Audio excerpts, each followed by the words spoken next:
नमस्कार, मैं हूं सैयद सुहेल और 10 बजे के बुलेटिन की शुरुआत कर रहे हैं इस वक्त की बड़ी खबर के साथ। खबर आ रही है कि प्रधानमंत्री नरेंद्र मोदी वडोदरा लोकसभा सीट से अपना इस्तीफा देंगे। मोदी अपने पास वाराणसी की सीट रखेंगे। मोदी वडोदरा और वाराणसी दोनों सीटों से चुनाव जीते थे। खबर यह कि मोदी गुजरात की वडोदरा सीट से इस्तीफा देंगे। आपको बता दें, नरेंद्र मोदी वडोदरा से 8,45,000 वोट नरेंद्र मोदी को वडोदरा सीट से मिले थे। लगभग 5 लाख से ज्यादा वोटों से नरेंद्र मोदी की जीत हुई थी वडोदरा में। 8,45,000 मत नरेंद्र मोदी को वडोदरा में मिले थे। कांग्रेस के मधुसूदन मिस्त्री को लगभग 5 लाख से ज्यादा वोटों से शिकस्त दी थी नरेंद्र मोदी ने वडोदरा से। वाराणसी में लगभग 5 लाख से ज्यादा वोट नरेंद्र मोदी को मिले थे। उनके खिलाफ थे अरविंद केजरीवाल। लेकिन खबर यह कि नरेंद्र मोदी वाराणसी सीट रखेंगे, वडोदरा की सीट वो छोड़ देंगे। वजह साफ है, नरेंद्र मोदी के वाराणसी से चुनाव लड़ने की वजह से पूरे उत्तर प्रदेश में बीजेपी ने जबरदस्त जीत हासिल की।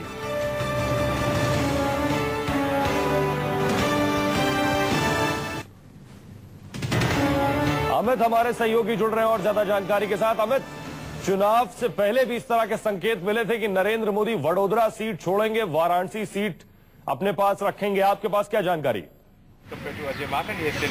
देखिए, पहले भी संकेत दिए थे और खुद राजनाथ सिंह ने 10 तारीख को जब बनारस में प्रेस कॉन्फ्रेंस किया था शाम के वक्त में, तब उस दिन ये इस बात का संकेत दे दिया था, इस बात का एक तरह से खुलासा कर दिया था। उन्होंने कहा था कि देश का प्रधानमंत्री जो होगा, जो भी होगा, वो बनारस को प्रतिनिधित्व करेगा। इसका संकेत साफ था कि वो बनारस नहीं छोड़ने जा रहे, वो बड़ौदा छोड़ने जा रहे हैं। और आज ये जानकारी मिली है सूत्रों के हिसाब से कि आज दिन में किसी वक्त नरेंद्र मोदी इस्तीफा दे सकते हैं, इस्तीफा दे देंगे बड़ौदा की लोकसभा सीट से और बनारस की सीट रखेंगे। और इसके बाद पहले भी नरेंद्र मोदी ने पहले भी कहा था कि वो बनारस की सेवा करना चाहते हैं, गंगा मां ने उन्हें बुलाया है। तो इस बात के संकेत पहले से मिलते रहते, औपचारिकताएं बाकी थी और उस औपचारिकता को कहा जा रहा है कि आज पूरा कर देंगे, इस्तीफा देकर लोकसभा सेक्रेटेरिएट या फिर यहाँ पे अपना इस्तीफा भेजकर।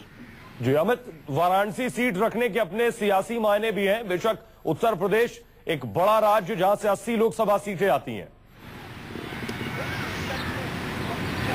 देखिए, अब राजनीतिक और सियासी अगर महत्व की बात करें तो जिस तरह का समर्थन मिला है, अगर आज नरेंद्र मोदी प्रधानमंत्री बने तो उसमें बहुत बड़ा योगदान उत्तर प्रदेश का है। वहां से 73 सीटें नरेंद्र मोदी की झोली में गिरे हैं एनडीए मिला के। और निश्चित तौर पर सिर्फ लोकसभा चुनाव नहीं है, अगर आप देखें तो 2-2.5 साल बाद वहां पर विधानसभा चुनाव होने हैं। अब एक बार उत्तर प्रदेश में बीजेपी को लगने लगा है कि वहां पर पार्टी रिवाइव कर सकती है, जो पार्टी खत्म हो चुकी थी। लोकसभा नतीजे के बाद उनको लगता है कि नरेंद्र मोदी को बनारस से चुनाव लड़ने का असर यह हुआ है कि वहां पर आप एक तरह से क्लीन स्वीप कर गई। और इसीलिए अब पार्टी का जो अगला टारगेट है उत्तर प्रदेश में विधानसभा चुनाव है। और यही वजह है कि बिहार में भी बहुत बड़ी सफलता मिली है। और उसकी वजह यह है कि पूर्वांचल में जहां से चुनाव लड़ाया गया है, इसलिए बनारस को चुना गया था कि न सिर्फ उससे पूर्वांचल पर फर्क पड़ेगा बल्कि बिहार की सीटों पर भी उसका असर होगा। और जब नतीजे आए तो उसका असर साफ तौर पर देखा गया है। यही वजह है कि बनारस में अपनी सीट रखने का फैसला पहले ही हो चुका था। औपचारिकताएं आज पूरी हो रही है बड़ौदा की सीट को छोड़ करके, क्योंकि भविष्य में उत्तर प्रदेश बिहार जो है, यहाँ पर बीजेपी की कोशिश है कि सत्ता में वापसी की जाए और इसके लिए मोदी का बनारस में रहना बहुत जरूरी है। अमित, शुक्रिया इस तमाम जानकारी के लिए। तो नरेंद्र मोदी वाराणसी सीट अपने पास रखेंगे और वडोदरा सीट छोड़ देंगे।